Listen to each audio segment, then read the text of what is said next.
আরে এই নেশাখোর, তোর নিশ্চয় জানা আছে আমি কখনো সমাজ বিরোধীদের সাথে আপোষ করি না।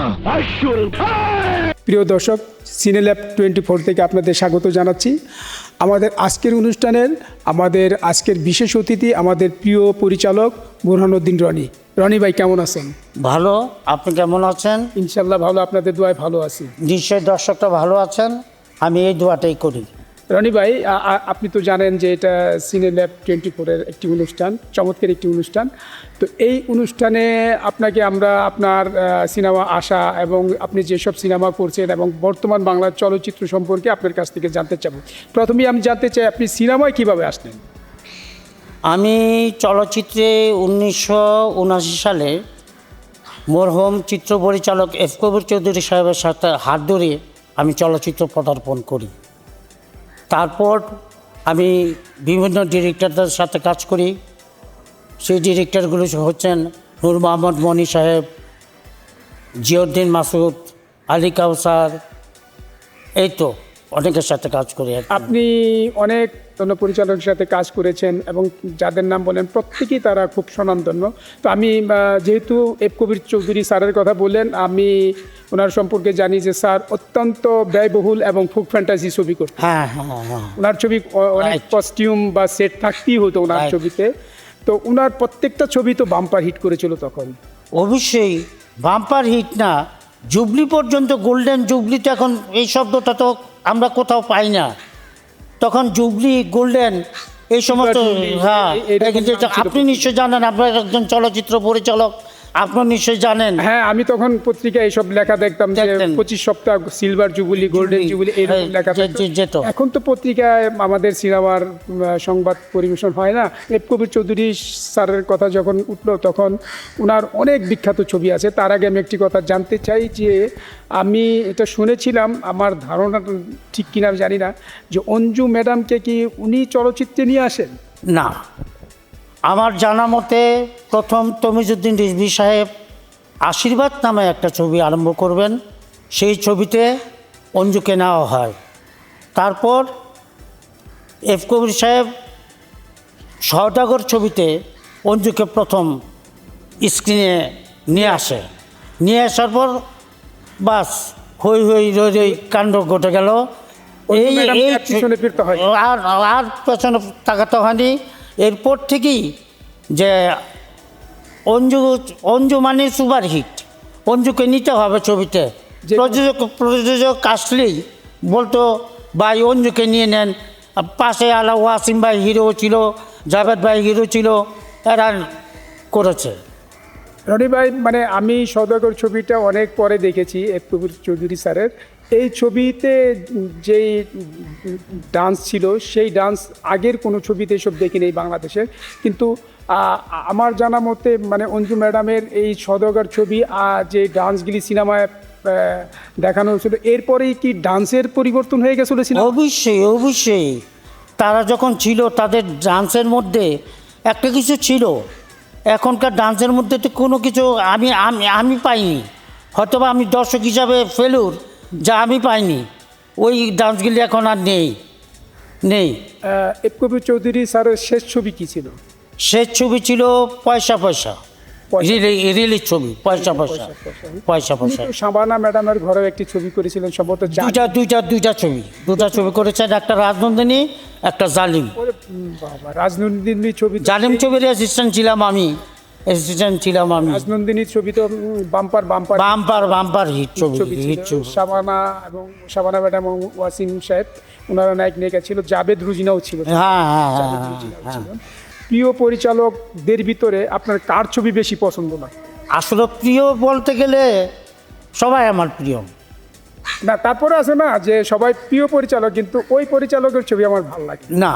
এই আমার দেশের মধ্যে আমি বলবো যে সবাই আমার প্রিয়। বাহিরের দেশে যদি বলি আমি সত্যজিৎ রায়ের কথা বলবো, আমার প্রিয় ডাইরেক্টর। হ্যাঁ, মহেশ ভাট আছে, ওনাদের ছবি আমি দেখে খুব স্বাচ্ছন্দ্য বোধ করি। আর সিনেমায় যখন আসেন তখন কি সিনেমার হিরো হওয়ার চিন্তা করে আসছিলেন না ডিরেকশন দেওয়ার চিন্তা করে আসছিলেন? আসলে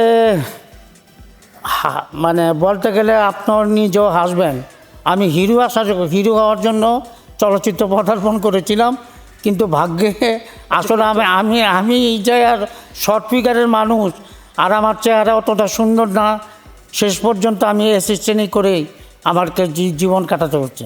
ও আচ্ছা আচ্ছা, তার মানে সিনেমা আপনাকে থাকতেই হবে, থাকতেই হবে, চলচ্চিত্রে থাকতে হবে। অ্যাসিস্ট্যান্ট হিসাবে তো অনেক গুণী পরিচালকদের সাথে কাজ করেছেন, কিন্তু আপনার প্রথম পরিচালনার ছবি কোনটি?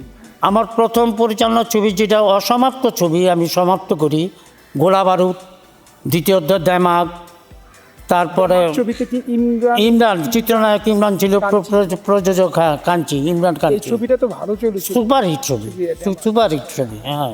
এই প্রজন্মের যারা সিনেমা তৈরি করছে এরা তো ইমরান কাঞ্চির নামও মনে হয় না না, বলতে পারবে না, কিন্তু বলতে চমৎকার ছবি ছিল। এবং খুবই ভালো, মেকিংও ভালো। হ্যাঁ, আর আপনার গোলাপাড়ের ছবি তো রুবেল ভাই হ্যাঁ, রুবেল সাহেব ছিলেন, দুর্দান্ত একটি অ্যাকশন ছবি ছিল, অ্যাকশন ছবি। আমি তো বোঝা যায় যে এটা একটা অ্যাকশন মুভি। রনি ভাই, আপনি তো অনেক সুপার বাম্পার হিট ছবি দিয়েছেন, এই পর্যন্ত আপনি কতগুলো ছবি করেছেন? আমার হিট ছবি যেটা আমি করেছি, দেমাগ, গোলা বারুদ, মাস্তান সম্রাট, এই সমস্ত ছবিগুলি আমার সবচেয়ে বেশি হিট ছবি। হিট ছবি হিট টোটালে ছবি। কয়টা ছবি বানাইছেন? ধরুন 4-5টা তো হবেই, 5টা হবেই, 5টা ছবি বানাইছেন। 5টা তো হবেই। রনি ভাই, প্রথম ছবিটা যখন রিলিজ হয় তখন আপনার অনুভূতিটা কি? ওরে বাবা রে বাবা, আমি হলের সামনে গিয়ে দাঁড়িয়েছিলাম যে দর্শক কি বলে, দর্শকদের কথা শোনার জন্য, একটু ভালো বলবে এটা শোনার জন্য বেকুল ছিলাম। অনুভূতি তো তখন অন্যরকম। অন্যরকম। তা আপনি নিজে একজন পরিচালক, আপনি তো নিশ্চয়ই জানেন। আপনার হ্যাঁ। অনুভূতিটা বলুন। আমার অনুভূতিটা, প্রথম ছবিটা যখন রিলিজ পায় তখন একটা বাপ যে কতটুকু খুশি হয় সেটা বাপই বুঝতে পারবে, এটা কেউ বুঝতে পারবে না, আর কেউ বুঝতে পারবে না। সিনেমাকে ভালোবেসে অন্য কোনো পেশার সাথে জড়িত হন নাই? না ভাই, আমি মিথ্যা কথা বলা পছন্দ করি না। বাড়ি ভাড়া পাই, বোবা ফ্যাক্টরি আছে, ওই মাস শেষে টাকা নেই, সংসার চলে। যাই হোক, কিন্তু চলচ্চিত্র তারপরে তো মাঝে মাঝে এই ইন্ডাস্ট্রিতে আসে। এটা প্রাণের- এটা আমার প্রাণের জায়গা। আমি বলবো মৃত্যুর আগ পর্যন্ত আমি এখানে আসবো। এই তো আসবো। সিনেমার কথা বলতে গিয়ে আপনি খুবই আবেগপ্রবণ হয়ে পড়ছেন। দর্শক সিনেমাকে ভালোবেসে মাঝে মাঝে আমাদের রনি ভাই এফডিসিতে চলে আসে, এটা তার প্রাণের জায়গা। আপনি দেখছেন তার কথা বলার ভিতরে সে আবেগপ্রবণ হয়ে পড়ছে। রনি ভাই, আরেকটি কথা, যে আমাদের সিনেমা যে কয়েকটি বছর ধরে আমাদের হল সংখ্যা কমে গেছে, আমাদের এই শিল্পটা কি আপনার দৃষ্টিতে কি থাকবে কি থাকবে না? এটা আমি পারফেক্টলি বলতে পারবো না, তবে একটা জিনিস আমি জানি, বাংলাদেশে প্রযোজকের বড় অভাব। ভালো ছবি তারা বানাতে চায় না, তারা একমুখী ছবি বানাতে চায়। কিন্তু ওনারা যে হলমুখী কী করে হবে? দর্শকের সংখ্যা কমে গেছে, হলের পরিস্থিতি দেখেন, অবস্থান দেখেন, সিটের অবস্থা দেখেন, তেমন কিছু না। এখানে ভালো লোক যাবে কি করে? একটা শিক্ষিত লোক যাবে কি করে? পরিবেশ নেই তো। রনি ভাই, আমি আরেকটা কথা আপনার কাছে জানতে চাই, যে আপনাদের আমলে বা আরও আগে সিনেমা যারা ফ্যামিলি নিয়ে দর্শক দেখতে যেত, তারা কিন্তু বলতো যে বই দেখতে যাই। হ্যাঁ, তারা কিন্তু বই দেখতে যায়, শিক্ষণীয় একটা ব্যাপার ছিল বলে তারা কিন্তু বলতো কি আমরা একটা বই দেখতে যাই, বই দেখতে যায়। হ্যাঁ। এখন কিন্তু এটা বলে না, এটা বলেন না। এখন সিনেমার ভিতরে তো ওই রকম না ভাই, শিক্ষণীয় বলতে আমি কিছুই পাইনি এই পর্যন্ত। আমি যে কটা ছবি দেখেছি শিক্ষণীয় কিছু পাইনি, আমি কোনো কিছু আমি কিছু পাইনি। মানে বই থেকে আমরা সিনেমায় চলে আসি, সিনেমায় চলে আসি। আপনি দর্শকদের উদ্দেশ্যে কিছু বলুন। দর্শকদেরকে আমি আমার অন্তঃস্থল থেকে ধন্যবাদ জানাচ্ছি, এবং এই চ্যানেলের জন্য আপনারা সবাই দোয়া করবেন যাতে ভালো করতে পারে সামনে কিছু।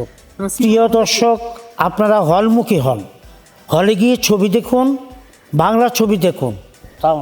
প্রিয় দর্শক, আমরা এতক্ষণ কথা বললাম আমাদের প্রিয় পরিচালক বুরহানুদ্দিন রনি ভাইয়ের সাথে। এই অনুষ্ঠানটি কেমন লাগলো আপনারা আমাদেরকে জানাবেন। আশা করি আপনারা সবসময় এই চ্যানেলটির সাথেই থাকবেন। ধন্যবাদ। আপনি? আমি একজন মানুষ। আচ্ছা, আসি। দাঁড়ান, আপনার ঠিকানাটা দিয়ে যান।